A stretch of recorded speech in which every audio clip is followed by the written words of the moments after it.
Alors, on reçoit cet après-midi Monsieur Aquilina Clément du CAUE, c'est bien ça, Monsieur Clément? Tout à fait, bonjour. Voilà, bonjour. On est sur, vous êtes paysagiste et actuellement vous êtes intervenu dans le cadre de l'agriculture sur les arbres, sur une présentation ou une conférence sur les arbres en ville. Est-ce que vous pouvez nous dire un petit peu plus? Et puis je crois qu'il y a un inventaire aussi des arbres remarquables, c'est-à-dire si vous pouvez nous parler de cette conférence et puis voir un petit peu quel type d'arbre s'impose dans la ville où on peut choisir parmi la ville. Oui, alors effectivement, les arbres en ville déjà, c'est énormément de bienfaits. Aussi bien pour ce qu'on appelle le confort thermique, ne pas avoir chaud. Il suffit de regarder en ce moment, là, on est en novembre, tout le monde court vers l'ombre des arbres le midi pour la pause par exemple. Mais aussi pour tous les repères, la qualité paysagère, le fait que ce soit des repères qu'on voit très loin et qui créent finalement un paysage agréable à regarder mais à vivre aussi. Comme disait, ils deviennent des pièces, pratiquement des pièces ouvertes en ville en fait, ils créent des pièces ouvertes, des espaces de vie.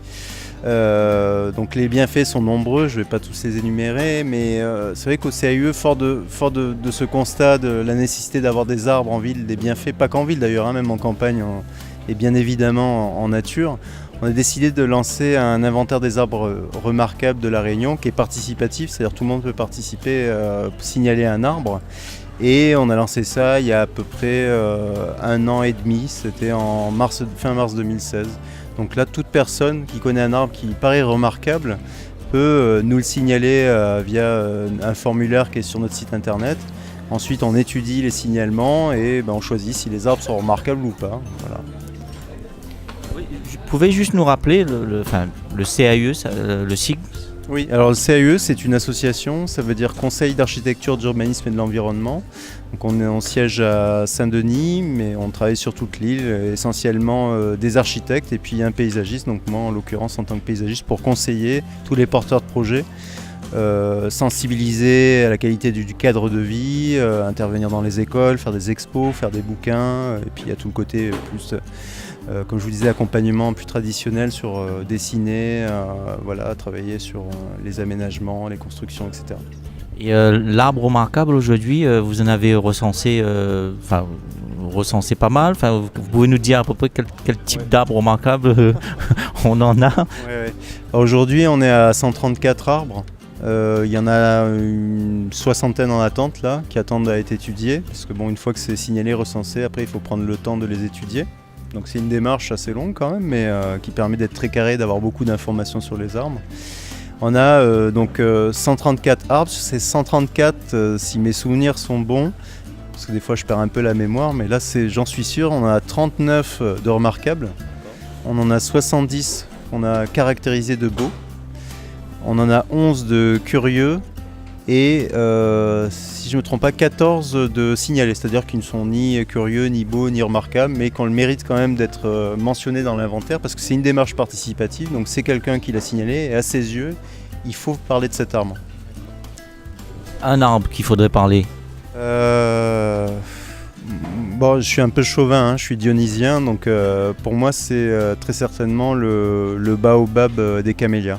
Place de la Verdure, rue de la Verdure, pardon, pas place de la Verdure, rue de la Verdure, qui est certainement le plus gros baobab de La Réunion et qui résume bien le travail de l'inventaire. C'est-à-dire que ça a beau être le plus bel arbre, plus beau baobab de La Réunion, et on passe devant des milliers de fois sur le boulevard Sud sans le voir. Donc on a un patrimoine, on a un arbre fantastique, un spectacle offert fantastique, et on passe à côté sans le connaître. Donc faire connaître, c'est vraiment la base de cet inventaire. Et petite question pratique, vous parlez d'un arbre, mais un ensemble d'arbres, ça peut être aussi recensé? Très bonne question, effectivement, oui. Certaines personnes signalent des fois des ensembles d'arbres, par exemple les palmistes rouges et les cocotiers de Anse des Cascades à Sainte-Rose. Ça c'est un exemple. Après il peut y avoir par exemple les 2 bonnets d'évêque qui sont sur le parking de Saint-Pierre au niveau du conservatoire de musique, je veux dire. Voilà, il y a plusieurs arbres comme ça, une allée de flamboyants aussi à Saint-Pierre, 110 flamboyants magnifiques. Moi je pensais sur la route du tampon, les flamboyants et puis... Jacaranda aussi. Oui, tout à fait. Là c'est un bon exemple effectivement, et qui a une certaine notoriété en plus, ils sont assez connus. Si vous dites ça à quelqu'un, de suite il va dire « Ah oui, je vois bien », etc. Et vous parlez de l'arbre et de la route. Malheureusement, nos routes à La Réunion n'ont pas beaucoup d'arbres. Alors il y a les dangers, etc., peut-être des chutes de branches, etc. Mais du coup, on a des routes assez désertes. Et on a un patrimoine excellent en termes d'arbres localement. Je pense en l'occurrence aux gens qui sortent de l'avion là, à Saint-Denis et qui vont vers Saint-Denis. C'est un peu, ils pourraient avoir un très beau paysage arboré au bord de route. Je pense qu'il y a des efforts à faire là-dessus. Il y a des choses qui sont faites, des études, mais voilà, à mon avis, ça peut être développé.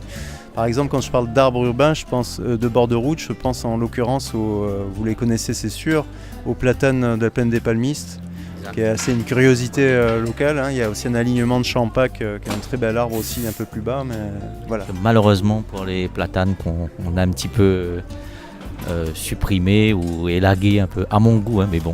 Oui, après il y en a quand même, on s'amusait à les compter, c'était difficile, on a compté à peu près 1000, donc voilà, il y a un gros effort de plantation. Mais effectivement, il y a eu des épisodes, apparemment des maladies, après qui a décimé quelques arbres, qui a provoqué des abattages et aussi effectivement des tailles dues à la proximité de la route. Mais un arbre aussi, c'est quand même de l'ombre sur la route, donc finalement, au niveau de la visibilité, c'est peut-être mieux que quand il n'y en a pas. Au niveau du paysage aussi, il y a quelque chose à regarder. Quand il y a des arbres, du coup, on accélère un peu moins. Bon, ça, c'est pas moi qui le dis, il y a des études qui l'ont prouvé, donc voilà. Ok, écoutez, merci beaucoup pour cette présentation sur l'arbre en ville, même si on n'est pas entier sur la route, mais l'arbre en ville, mais l'arbre au quotidien dans notre vie de tous les jours. Merci à vous et puis à bientôt. Je vous remercie. À très bientôt, quand vous voulez. Merci.